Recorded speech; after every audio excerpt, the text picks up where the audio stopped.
저희들이 봉독하실 하나님의 말씀은 신약성경 요한복음 6장 1절부터 13절까지의 말씀입니다. 요한복음 6장 1절을 제가 봉독하고 우리 13절까지 저와 여러분이 한 절씩 교독하도록 하겠습니다. 그 후에 예수께서 디베랴의 갈릴리 바다 건너편으로 가시매 큰 무리가 따르니 이는 병자들에게 행하시는 표적을 보았음이로라. 예수께서 산에 오르사 제자들과 함께 거기 앉으시니 마침 유대인의 명절인 유월절이 가까운지라. 예수께서 눈을 들어 큰 무리가 자기에게로 오는 것을 보시고 빌립에게 이르시되 우리가 어디서 떡을 사서 이 사람을 먹이겠느냐 하시니 이렇게 말씀하시면 친히 어떻게 하실지를 아시고 빌립을 시험하고자 하심이라. 빌립이 대답하되 각 사람으로 조금씩 받게 할지라도 200데나리온의 떡이 부족하리이다. 제자 중 하나 곧 시몬 베드로의 형제 안드레가 예수께 여짜오되 여기 한 아이가 있어 보리떡 5개와 물고기 2마리를 가지고 있나이다. 그러나 이것이 이 많은 사람에게 얼마나 되겠사옵나이까. 그래서 이르시되 이 사람들로 앉게 하라 하시니 그곳에 잔디가 많은지라 사람들이 앉으니 수가 5,000명쯤 되더라. 예수께서 떡을 가져 축사하신 후에 앉아 있는 자들에게 나눠 주시고 물고기도 그렇게 그들의 원대로 주시니라. 그들이 배부른 후에 예수께서 제자들에게 이르시되 남은 조각을 거두고 버리는 것이 없게 하라 하심으로 13절 같이 읽겠습니다. 이에 거두니 보리떡 5개로 먹고 남은 조각이 12바구니에 찼더라. 아멘. 하나님 말씀입니다. 일주일 전이죠. 지난 3월 22일 토요일 저녁에 소랜드에 있는 ANC 오늘이 교회에 그 ANC DTS 20주년 감사 예배가 있어서 거기에 다녀왔습니다. 처음 제가 그 교회에서 사역을 시작할 때 그 DTS가 시작되었는데 제가 담당 사역자로 있어서 아마 저를 좀 초대해 주신 것 같고 제 아내도 초창기에 이제 그 DTS 과정을 마쳤기 때문에 저를 불러주신 것 같습니다. 이 DTS라고 하는 것, 이 제자 훈련 프로그램이죠. 그래서 한 3개월 정도, 한 12개 정도 강의를 집중적으로 듣고요. 끝나면 또 한 2주 정도 아울리치를 떠나서 사역을 하게 되는 주님의 제자가 되어가는 어떤 그런 과정의 훈련 프로그램이라고 할 수가 있습니다. 저는 그곳에 참석하게 됐는데 딱 들어가서 느끼는 순간 참 제 마음이 부요하다, 풍성하다, 넘친다, 하나님의 은혜인 것 같아요. 그런 느낌을 참 많이 받았습니다. 이유가 있어요. 처음 시작할 때 그때 훈련생들을 막 모집하는데 그때는 이제 처음이니까 간사님들도 없겠죠. 간사들 모집하고 또 학생들을 모집하는데 한 20명에서 30명밖에 되지 않는 소규모의 그 인원이 시작했습니다. 그리고 강의실도 굉장히 조그마한 그런 교실에서 이제 강의를 하고 이제 훈련을 받게 됐는데 이번에 갔을 때는 체육관에서 그 감사 예배를 드리는데 그것에 모인 숫자가 아마 다 왔으면요 굉장히 많은 인원이 왔을 것 같아요. 사정이 있어서 혹은 또 뭐 다른 일이 있어서 또 다른 곳에 이사 갔거나 그런 분들이 계셔서 다 오지는 못했지만 그래도 한 300명 가까운 숫자의 굉장히 많은 인원이 한 자리에 모여서 같이 예배를 드렸습니다. 얼마나 좋은지 하나님이 이렇게 하셨구나라는 그런 마음이 밀려왔고 또 한 가지는 뭐냐면 음식도 좋았고 풍성했고 또 뿐만 아니라 더 좋았던 것은 아름다운 간증들이 참 많이 있었던 것 같아요. 아마 거기에 오신 분들 한 분 한 분 다 간증하라고 했으면 다 했을 것 같아요. 한 3분 정도가 간증을 하셨는데 얼마나 아름다운 간증들이 그 입술 속에서 그 삶에서 막 이렇게 나오는지 막 느낄 수가 있었습니다. 참 이 은혜가 가득하구나. 간증들이 있고 많은 분들이 모이고 이렇게 풍성하게 이런 시간을 가질 수 있다는 것이 얼마나 좋았는지. 그러면서 이 DTS의 이 표이자 YM의 이 같이 추구하는 목표가 제 마음속에 다시 한번 밀려왔습니다. 그게 뭐냐면 to know God, 하나님을 알고 to make Him known, 그러니까 하나님을 전하고 라는 이 캐치프레이즈, 이 모토인데 하나님을 알고 하나님을 전하고, 그러니까 하나님을 먼저 알고 하나님의 그 은혜, 하나님의 사랑, 하나님의 성품을 내가 알고 그래서 그 은혜를 누리고 풍성히 경험한 다음에 다른 사람에게 그 하나님의 사랑을 전할 수 있는 그런 삶. 사실은 미국에서 제가 20년 전에 사역을 시작하면서 저에게 굉장히 큰 울림이 되고 도전이 되었던 그런 모토이기도 합니다. 그래서 하나님을 내가 먼저 제대로 알아야 된다. 그래서 하나님의 그 은혜로 내가 풍성하고 그럴 때 하나님을 전할 수 있다라고 하는 이 마음, 이 도전, 이 메시지가 저에게 다시 한번 새롭게 와 닿았습니다. 어쨌든 이렇게 하나님을 알고 하나님을 전할 수 있다는 것, 또 거기에 있는 분들이 한 분 한 분이 또 각자의 자리에서 사역하고 섬기는 그런 모습들 얼마나 아름다운지, 누가 하셨냐면 저는 하나님께서 하셨다라고 믿습니다. 하나님의 은혜, 하나님께서 채워주셨고 풍성하게 하셨고 넘치게 하셨다. 저는 저 여러분 우리의 삶이 그런 삶이 될 수 있기를 주의 이름으로 간절히 축원합니다. 하나님을 알고 하나님을 전하는 삶, 하나님의 은혜가 풍성해서 그 하나님의 은혜를 흘려보낼 수 있는 그런 삶, 이런 넘치는 삶을 살아가시는 저 여러분 우리가 될 수 있기를 주님의 이름으로 간절히 축원합니다. 그런 맥락에서 저는 오늘 요한복음 6장 말씀을 같이 나누기를 원하는데요. 오늘 말씀 제가 따로 설명드리지 않아도 너무나 유명한 이야기입니다. 오병이어의 기적 이야기죠. 근데 오늘 말씀 읽은 바와 같이 한 가지 특징이 있어요. 그 특징이 뭐냐면 상황이 완전히 반대, 대칭이 된다라고 하는 그런 구조로 되어 있다는 이야기입니다. 5절에 보시면 눈을 들어 큰 무리가 자기에게로 오는 것을 보시고, 예수님께서 자기에게로 오는 그런 사람들, 큰 무리를 보았는데 같은 사건을 기록한 다른 복음서에 보면 그 무리들이 그냥 온 것이 아니라 또 그냥 그 자리에 있는 것이 아니라 굉장히 허기가 졌다, 배가 고팠다, 이렇게 묘사하고 있습니다.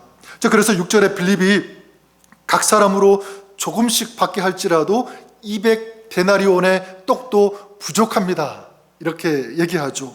그리고 9절에도 보면 한 아이가 보리떡 5개와 물고기 2마리를 가지고 있는데 10절에는요 잔디에 앉아있는 사람들의 수가 얼마냐면 5,000명이 된다. 그러니까 여자들 어린아이까지 다 합치면 훨씬 많은 그런 숫자일 것입니다. 그러니까 보리떡 5개 물고기 2마리인데 대조적으로 사람들은 5,000명이 넘는 굉장히 많은 숫자가 지금 거기에 있다라고 하는 것이죠. 그런데 12절과 13절에 보면 그렇게 배가 고팠던 사람들, 그 사람들이 어떻게 됩니까? 배불리 먹었다, 이렇게 말씀하고 있고요. 거기다가 먹고 남은 조각이 12바구니에 가득 차게 되었다, 넘쳤다는 거죠. 어떤 상황이 된 것입니까? 처음보다 완전히 반대가 된 그런 상황이 된 것입니다. 이게 오늘 우리가 읽은 말씀의 내용입니다. 저는 여기서 우리가 놓치지 말아야 될 것이 있다고 생각합니다. 그것이 무엇이냐면 바로 하나님의 마음인 줄 믿습니다. 하나님의 마음, 하나님은 부족함 가운데서도 넘치게 채워주시는 하나님, 이것이 하나님 마음인 줄 믿습니다. 그래서 요한복음 10장 10절에도 보면 내가 온 것은 양으로 생명을 얻게 하고 더 풍성히 얻게 하려 하는 것이라, 풍성하게 얻게 하게 하시는 하나님. 에베소서 3장 20절에도 보면 하나님을 이렇게 소개합니다. 우리 가운데서 역사하시는 능력대로 우리가 구하거나 우리가 생각하는 모든 것에 더 넘치도록 능히 하시는 하나님. 우리가 생각하는 것, 우리가 구하는 것보다 훨씬 더 넘치도록 하시는 하나님. 이게 누구라고요? 우리 하나님이신 줄 믿습니다. 로마서 15장 13절에도 소망의 하나님이 모든 기쁨과 평강을 믿음 안에서 너희에게 충만하게 하사 성령의 능력으로 소망이 넘치게 하시기를 원하느니라. 이게 누구의 마음이죠? 하나님의 마음입니다. 우리 가운데 성령의 능력으로 소망과 평강이 넘치도록 하게 하시는 하나님, 이게 우리 하나님이에요. 그래요, 여러분, 하나님은 절대로 우리의 것을 빼앗아 가시는 분이 아닙니다. 종종 우리는 왜 하나님께서 이렇게 나를 만드시지? 왜 빼앗아 가시지? 없게 하시지? 그런 생각하시는데 절대로 그렇지 않습니다. 하나님은 우리에게 좋은 것을 주시는 하나님. 예레미야 29장 11절에도 보면 너희를 향한 나의 생각을 내가 아나니 평안이요 재앙이 아니니라. 하나님은 재앙을 주시는 하나님이 아니라 우리에게 소망과 평안을 주시는 하나님이신 줄 믿습니다. 특별히 하나님을 사랑하고 그 뜻대로 부르심을 입은 자들에게는 우리가 살아가는 모든 순간순간 그 상황 가운데서 하나님은 선한 것으로, 아름다운 것으로, 귀한 것으로 더해주시는, 채워주시는 하나님인 줄 믿습니다. 그렇다면 우리가 부족함 가운데서 채우시는 하나님, 그 은혜를 체험받는 삶이 되기 위해서 우리는 어떻게 해야 하는가? 이 질문들을 어떻게 할 때 이런 넘치는 하나님의 은혜를 경험할 수 있는가? 저는 오늘 우리가 읽은 이 말씀 속에 그 답이 있다라고 생각합니다. 예수님께서 이 말씀의 이야기를 통해서 우리에게 그 답을 제시하고 계신다. 그래서 5절 말씀을 보시면 많은 사람들이 오는 것을 보시고 예수님께서 제자 빌립에게 질문을 하시죠. 뭐라고 질문하시냐면 우리 한번 같이 읽어보도록 하겠습니다. 5절 말씀 읽겠습니다. 자, 시작. 예수께서 눈을 들어 큰 무리가 자기에게로 오는 것을 보시고 빌립에게 이르시되 우리가 어디서 떡을 사서 이 사람들을 먹이겠느냐 하니라. 무리가 오시는 것을 보고 제자들에게 질문하십니다. 우리가 어디서 떡을 사서 이 사람들을 먹이겠느냐? 이런 질문. 여러분, 무엇을 알 수 있냐면 이 오병이어의 이 사건은요, 그냥 우연히 있어진 사건이 절대로 아니라는 것입니다. 예수님께서 이렇게 질문하신 것, 예수님의 분명한 의도가 있다, 어떤 목적이 있다라는 것을 알 수가 있습니다. 6절 말씀을 보시면 더 명확하게 나오는데요. 우리 6절 말씀 다시 한번 같이 읽어보도록 하겠습니다. 같이 읽겠습니다. 시작. 이렇게 말씀하심은 친히 어떻게 하실 것을 아시고 빌립을 시험코자 하심이라. 뭐라고 말씀하고 있습니까? 빌립을, 제자들을 시험코자 하시었다. 빌립을 뭐 하셨다는 거죠? 테스트 하셨다는 것입니다. 여러분, 목적이 무엇이냐면 알게 하시는 거예요. 무엇을 알게 하시는 목적입니까? 부족함에서 넘치는 은혜를 누리는 삶이 되기 위해서 어떻게 해야 되는지, 무엇이 필요한지, 이것을 깨닫고 알게 하시기 위한 목적이다라는 것을 알 수가 있습니다. 자, 그러면 우리가 어디서 떡을 사서 이 사람들을 먹이겠느냐? 예수님의 이 질문, 예수님의 이 테스트에 대해서 제자들이 내린 결론, 제자들이 가진 답은 무엇이겠습니까? 먼저 빌립이 7절에 보면 이렇게 대답하죠. 뭐라고 얘기하냐면 각 사람으로 조금씩 받게 할지라도 200데나리온의 떡이 부족합니다. 1데나리온, 한 사람의 남자가 일해서 벌을 수 있는 돈의 금액이 1데나리온. 그러니까 200데나리온은 200일 동안 한 200일 동안 8개월치가 되겠죠. 열심히 벌어서 모을 수 있는 돈이 200데나리온. 그러니까 그 이상이 있어야지만 이 사람들을 먹일 수 있다는 거예요. 그런 대답을 내놓죠. 또 안드레는 어떠냐면 9절에 보니까 예수님에게 이렇게 대답합니다. 여기 한 아이가 있어 보리떡 5개와 물고기 2마리를 가지고 있나이다. 여기까지는 좋아요. 근데 그 다음 보니까 그러나 그것이 이 많은 사람에게 얼마나 되겠사옵나이까. 그러니까 안 된다는 거죠. 이건 봐도 아무리 이건 생각해도 이건 도저히 있을 수 없다, 먹을 수 없다, 부정적으로 얘기하고 있는 것입니다. 여러분, 이 빌립과 안드레 어떻게 보면 현실을 굉장히 잘 파악하고 있다라고 볼 수 있습니다. 그러니까 굉장히 계산이 빠른 거죠. 머리 회전이 빠르고 어떻게 보면 명석하다라고 볼 수 있습니다. 자, 그런데 한 가지, 그들이 지금 주목해서 보고 있는 것이 무엇입니까? 다 뭐를 보고 있죠? 200데나리온. 그 정도는 있어야 된다. 그리고 사람들은 5,000명이다. 사람들은 이렇게 많은데 지금 우리가 가지고 있는 것은 뭐밖에 없다? 보리떡 5개, 물고기 2마리 밖에 없다. 지금 이들은 무엇을 보고 있는 거죠? 현실만 보고 있는 거죠. 현실. 그리고 숫자만 보고 있고 숫자에 갇혀 있다라고 볼 수가 있습니다. 자, 그러니까 이게 부정적이에요. 그러니까 되어질 일을 보는 것이 아니라 지금 안 되고 있는 일, 그 현실, 그 상황만 지금 제자들이 보고 있다라고 하는 거예요. 자, 그런 의미에서 저와 여러분, 우리는 어떤지 한번 돌아볼 수 있기를 바랍니다.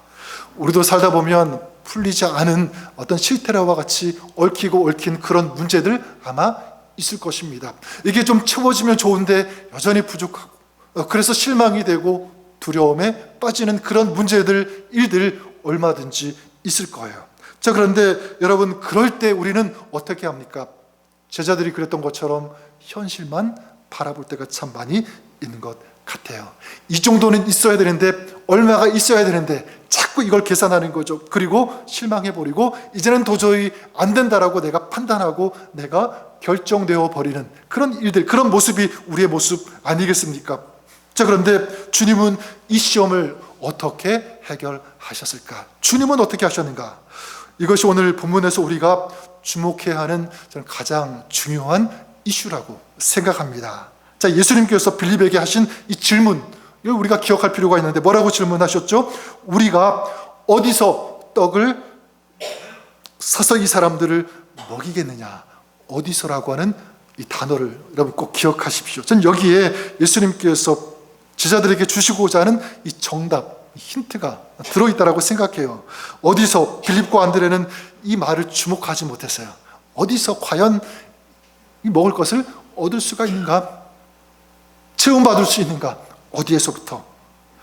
여기에 대해서 예수님께서 이제 바로 행동에 들어가시는데, 자, 그것이 무엇이냐면 두 가지라고 생각합니다.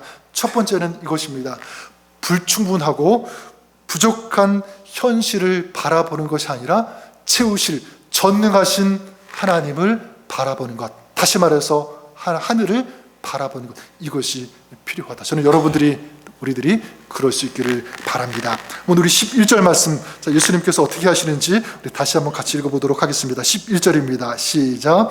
예수께서 떡을 가져 축사하신 후에 앉아있는 자들에게 나눠주시고 물고기도 그렇게 그들의 원대로 주시니라. 여기 보니까 축사하셨다라고 말씀하고 있습니다.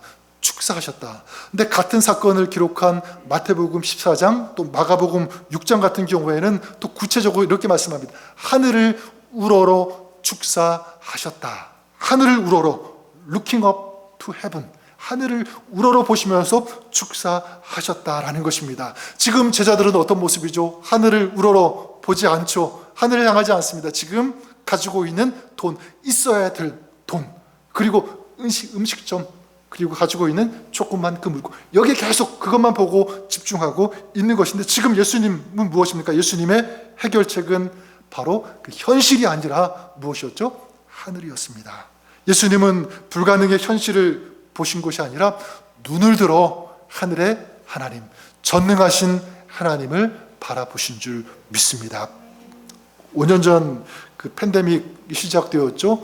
이런 과정을 지나면서 굉장히 어려운 시기다 보니까 많은 사람들이 그 스트레스를 받고 마음의 압박감, 그 다음에 위축, 이런 현상들, 이런 일들이 굉장히 많이 벌어져서 그때 많은 사회학자들 또 심리학자 이런 사람들이 어떻게 하면 이런 마음들을 회복할 수 있을까, 거기에 대한 도전, 연구가 굉장히 많이 진척이 되었는데요. 그래서 그때 유행했던 단어가 회복 탄력성, 이런 말들이 굉장히 많이 회자되었습니다.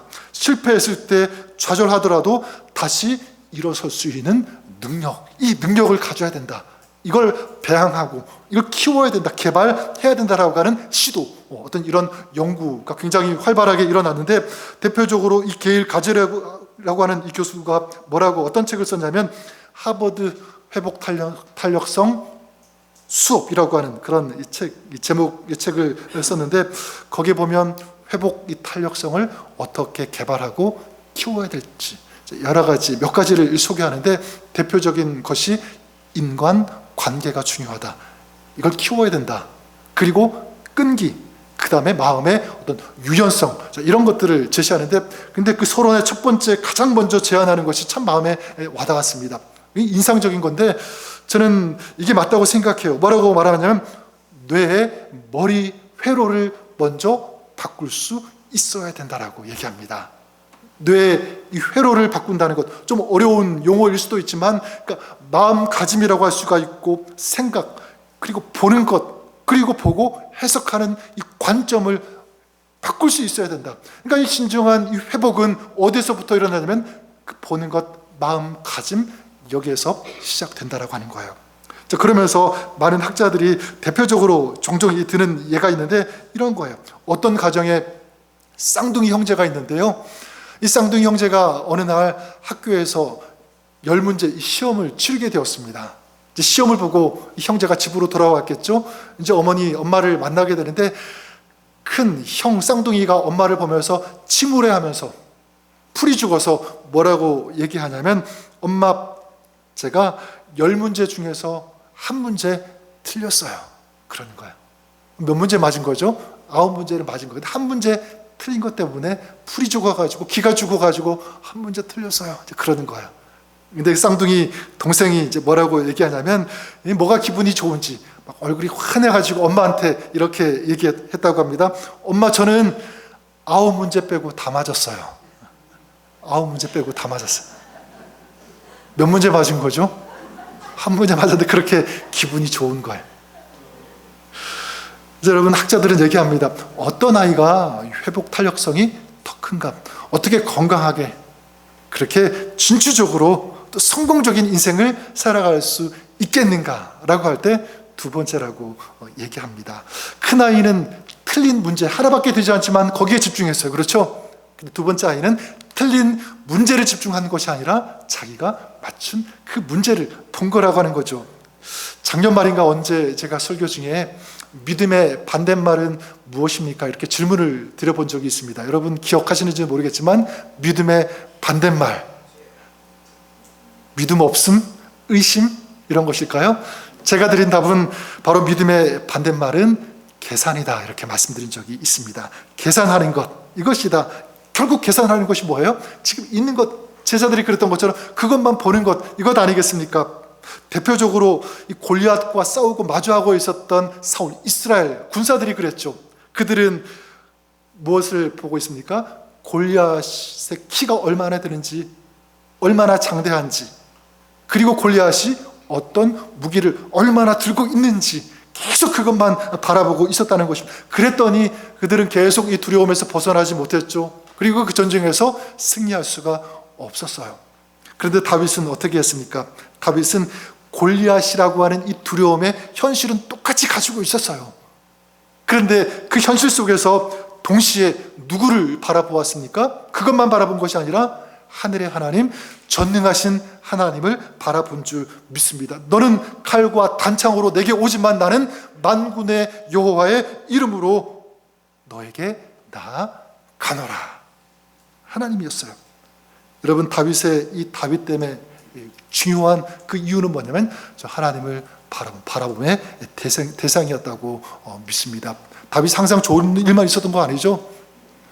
왕이 되었을 때, 좋은 일 때도 물론 하나님을 바라보았지만 특별히 쫓길 때, 도망 다닐 때도 다윗은 어떻게 했죠? 하나님을 불렀어요. 하나님을 찾았습니다. 그거예요. 마태복음 14장에도 보면 유명한 이야기가 나오지 않습니까? 제자들이 배를 타고 가고 있을 때 큰 바람이 불어서 고난을 당하고 있었어요.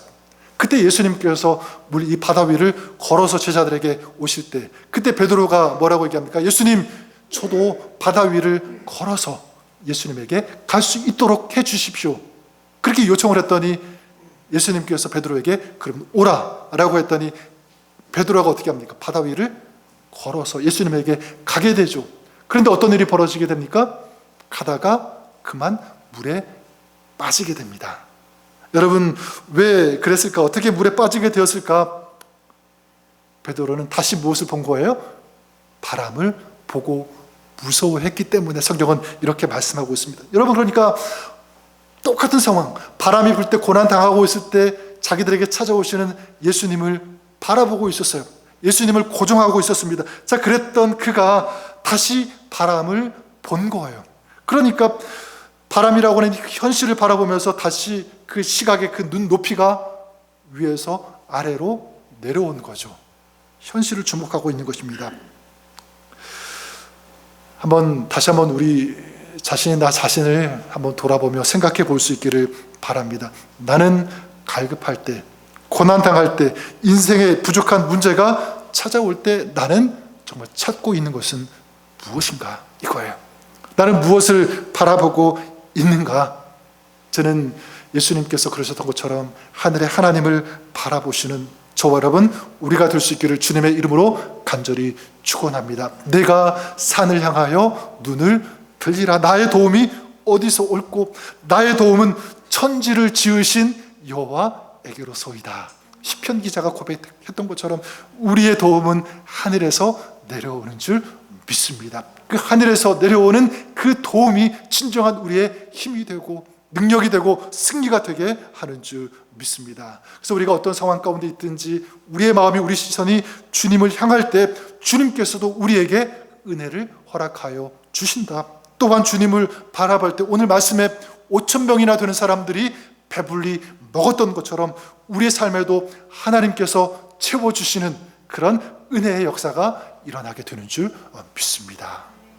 이런 은혜, 이런 넘침의 축복을 경험하며 살아가시는 여러분들 있기를 주님의 이름으로 다시 한번 간절히 축원합니다.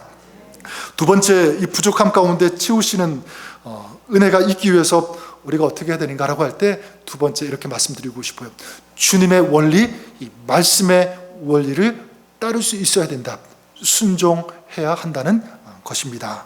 여러분 11절 말씀을 다시 보시면 예수님께서 떡과 물고기를 축사하신 후에 앉아있는 자들에게 나누어 주셨다 이렇게 말씀합니다.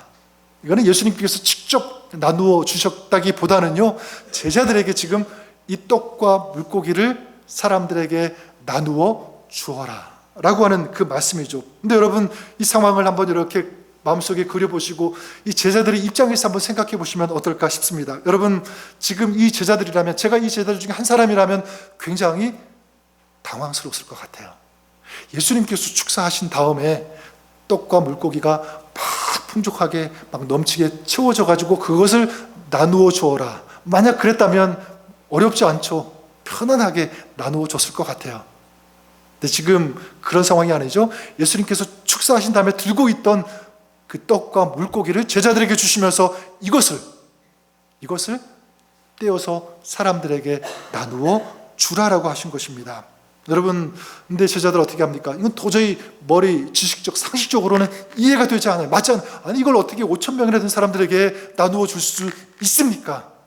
이렇게 물어볼 수도 있었는데 이들은 어떻게 하냐면 말씀에 그냥 순종해서 떡과 물고기를 떼어서 사람들에게 나누어 주었다는 것입니다. 순종한 거죠. 그랬을 때 어떻게 됩니까? 사람들이 배불리 먹었다. 그리고 남은 조각을 거두게 되었는데 무려 12광주리가 남게 되었다. 가득 차게 되었다라고 말씀하고 있습니다. 여러분 지금 이 자리가 어떤 자리가 된 거죠? 배고프던 자리, 부족하던 자리, 그 자리가 지금 어떤 자리로 바뀐 거죠? 배불리 먹고 넘치는 은혜의 자리, 현장으로 바뀌어진 줄 믿습니다. 저는 영적인 원리 우리에게도 지금도 동일하다고 믿습니다. 여러분 인간적인 지식, 상식, 머리로는 이해가 되지 않아도 하나님의 말씀을 듣고 그 말씀에 순종하면 우리 하나님께서 오늘도 그 사람에게 역사하여 주시는 줄 믿습니다. 하나님께서 하늘의 것으로 채워주시는 이런 넘침의 은혜를 우리 하나님께서 허락하여 주시는 줄 믿습니다. 제자들이 이 말씀에 순종해서 떡을 나누어 주었다고 하는데 저는 우리도 그렇게 적용했으면 좋을 것 같아요. 우리도 하나님 말씀에 순종하자라는 것입니다. 어떤 말씀에 순종할 수 있을까요? 굉장히 많이 있어요, 성경에. 하지만 두 가지만 꼽는다면 너희는 내 이웃을 내 몸과 같이 사랑하라고 하는 이 말씀, 우리가 실천했으면 좋겠습니다. 말씀에 순종해서 사랑할 때, 순종할 때 우리 삶에, 우리 가정 가운데, 우리 공동체 가운데, 우리 이웃과의 관계 속에서 깨어졌던 것이 다시 연결되어지고 회복되어지고 다시 살아나는 이런 사랑의 축복이 거기에, 그 자리에, 그 현장에 임하게 되는 줄 믿습니다. 또 한 가지 꼽으라면 저는 기도 꼽을 수 있을 것 같아요. 기도. 오늘 말씀에 예수님께서 축사하시고 떡을 떼셨다 이렇게 말씀하고 있지 않습니까? 축사하셨다는 것이 결국 무엇이냐면 헬라어로 에우카리스테오라고 하는 그런 단어를 사용하고 있는데요, 기도예요. 여기에 카리스라고 하는 그 단어가 중간에 들어가죠. 카리스, 하나님의 은혜. 그러니까 예수님께서 어떻게 기도하신 거죠? 하나님의 은혜를 기대하면서 또 베풀어 주실, 넘치게 부어 주실 그 은혜를 생각하면서 감사하면서 기도하신 거예요. 축사하셨다는 것은 결국 예수님께서 기도하셨다는 것입니다. 오늘 우리 설교 후에 성찬식이 있는데 이 성찬이라고 하는 단어, 유카리스트라고 하는 그런 단어를 사용하죠. 이것은요, 에우카리스티아라고 하는 그런 단어에서 유래가 되는데, 진정한 성찬, 우리가 어떤 마음을 가지고 성찬을 받아야 되는가, 저는 이 속에 그 의미와 뜻이 담겨 있다라고 믿습니다. 하나님의 임재를 구하는 거예요. 하나님의 은혜를 기대하는 것입니다. 그리고 그 은혜를 부어주실 그 하나님께 감사하면서 기도하면서 받는 것, 이것이 성찬의 의미라고 한다면 오늘 우리가 나누는 성찬이 그렇게 될 수 있기를 바랍니다. 저는 마지막 한 가지 이야기를 여러분에게 소개하고 좀 말씀을 정리하고 싶은데요. 올랜도에 있는 한국교회 어떤 목사님께서 쓰신 책이 있는데 아마 여러분 많이 들어보셨을 것 같아요. 1달러의 기적이라고 하는 책입니다. 1달러의 기적. 이제 목사님께서 교회를 개척하고 이 초창기에 이제 미국 교회를 빌려서 이제 예배당으로 삼고 이제 사용을 하셨는데, 얼마 후에 그 미국 교회로부터 나가달라는 통보를 받은 거예요. 왜냐하면 아이들이 막 떠들고 또 교회 낙서도 하고 또 한국 음식 먹으니까 냄새도 나고 카페트에 음식이 떨어지면 잘 지워지지도 않고 더러워진다, 자, 이런 이유를 들어서 언제까지 나가달라, 이 통보를 받은 것입니다. 자, 그러던 중에 이제 교회를 찾아야 되니까 교회 부지가 어떤 곳에 있다고 해서 이제 거기를 가본 거예요. 한 1만 평, 한 8에이커 정도 되겠죠. 그 땅에 교회 건물도 있는데 제대로 수리가 되지 않아서 이제 무너져가고 있는 그런 건물, 그런 땅이 있었다는 것을 알게 되었고요. 이제 부동산 중개인에게 그 시세를 물어보니까 한 100만 달러 정도 된다라고 하는 얘기를 듣게 됩니다. 근데 그 땅, 그 건물을 너무나 구입하고 싶은데 재정적으로 안 되잖아요. 도저히 그런 형편이 안 되니까 이제 목사님과 성도들이 어떻게 하냐면, 우리 1년 동안 그 땅을 위해서, 그 건물을 위해서 우리가 기도하자, 이제 작정하고 기도를 하기 시작했습니다. 그렇게 1년 이제 기도했는데, 1년 지나서 이제 교단에 노회가 있어서 이 목사님이 거기에 참석했는데, 이 노회에 상정된 안건이 무엇이었냐면, 이 올랜드에 있는 땅을 회의에서 이제 결정해서 그 가격을 결정해서 팔자, 이런 안건이 올라왔습니다. 근데 보니까 그 목사님과 성도들이 기도하고 있던 그 땅, 그 건물이었습니다. 그래서 그때 이제 성령께서 이 목사님에게 강한 용기를 주셔서 이제 발언권을 이제 얻어서 이제 얘기를 하시는데, 이렇게 얘기했다고 합니다. 우리가 그 교회 건물 사기를 너무나 원합니다. 그런데 우리에게는 그 땅, 그 건물을 살 수 있는 돈이 너무나 부족합니다. 재정적으로 능력이 되지 않습니다. 하지만 우리 모든 성도들이 1년 넘게 간절히 기도했습니다. 그렇게 발언하는 거예요. 이제 그 노회가 끝이 나고 얼마 후에 이 교단 총회에서 이 교회에게 어떤 통보가 왔는데, 어떤 내용이었냐면 1달러에 그 땅과 건물을 계약하자. 1달러만 내면 당신들이 그 건물, 그 땅을 사용할 수 있도록 하겠습니다라고 하는 이 내용이었습니다. 여러분, 그래서 저는 이것이 기도의 능력이고, 기도할 때 하나님께서 이렇게 축복해 주시는 줄 믿습니다. 채우시는 하나님의 은혜, 어떻게 할 때 그들이 경험했습니까? 기도할 때. 저는 오늘 하나님께서도 우리에게 이렇게 축복해 주시고 이런 넘치는 은혜를 허락해 주시는 줄 믿습니다.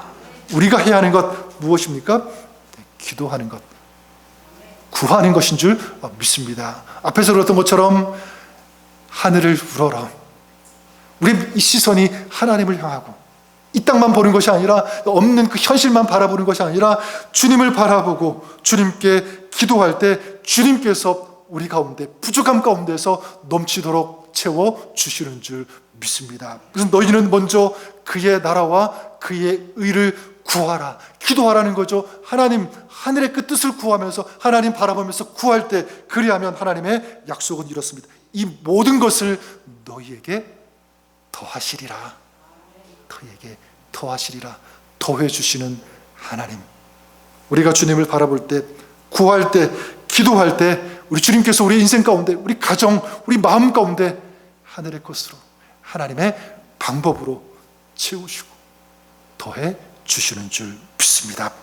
오늘도 이런 하나님의 은혜를 마음껏 경험하며 누리면서 살아가시는, 승리하시는, 그리고 우리 아까 처음에 말씀드린 것처럼 이런 넘치는 은혜를 가지고 이 넘치는 은혜를 전할 수 있는, 증거할 수 있는 복된 삶, 제자의 삶을 살아가시는 저 여러분, 우리 교회가 될 수 있기를 우리 주님의 이름으로 간절히 축원합니다.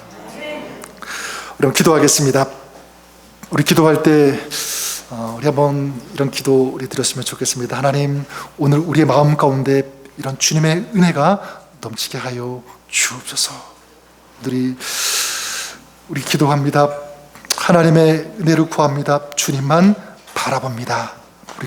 우리 마음 우리 담아서 한번 같이 우리 삶을 주님 앞에 맡겨드리면서 같이 한번 우리 기도하도록 하겠습니다. 같이 기도하겠습니다.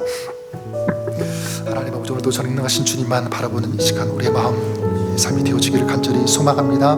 주님 받아주시옵소서. 오늘도 아버지 하나님, 우리 가운데 넘치도록 채워주시는 하나님의 마음, 이것이 하나님의 성품이고 하나님의 은혜인 줄 믿습니다. 자비로우신 하나님, 시간 우리 주님께서 우리 마음 가운데 역사하시고 인도하여 주시옵소서. 주장하여 주옵소서. 하나님, 오늘도 우리 더욱더 주님만 바라보게 하시고 기도할 때 부으시는 하나님의 그 놀라운 그 사랑이 우리 가운데, 우리 마음, 우리 가정, 우리 삶 가운데 하나님 있게 하여 주시고 그대를 부어 주시옵소서. 감사합니다. 주님 영광 받아 주시옵소서. 그렇게 하실 주신 주님 찬양합니다. 주님 도와주옵소서. 도와여 주옵소서. 하나님 아버지, 전능하신 하나님, 신실하신 하나님이 오늘 우리의 하나님이신 줄 믿습니다. 아낌없이 부족함 없이 더해주시고 채워주시는 이것이 하나님의 마음, 하나님의 성품인 줄 믿습니다. 하나님, 오늘 우리가 그 주님 바라보게 하여 주시옵소서. 겸손히 무릎 꿇고 기도할 때 주님께서 부으시는 은혜가 오늘 우리 마음, 우리 가정하는 모든 일 가운데, 사역 가운데 넘치게 하여 주옵소서. 예수님의 이름으로 기도드립니다. 아멘.